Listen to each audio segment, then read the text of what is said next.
నాగబంధం movie ఒక రహస్యమైన నాగబంధం, వేల ఏళ్లుగా దాచిన నిధి, దాన్ని ఛేదించే ప్రయాణం.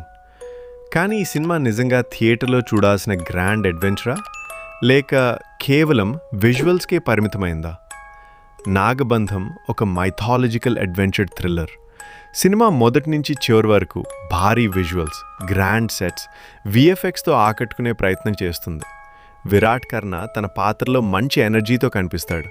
ముఖ్యంగా క్లైమాక్స్లో అతని నటన హైలైట్గా నిలుస్తుంది. అయితే కథ నెమ్మదిగా సాగడం, స్క్రీన్ ప్లేలో కావాల్సినంత ఉత్కంఠ లేకపోవడం వల్ల కొన్ని చోట్ల సినిమా సాగదీసిన ఫీలింగ్ వస్తుంది.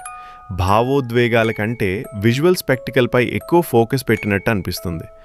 Background score, cinematography, production values మాత్రం చాలా రిచ్గా ఉన్నాయి.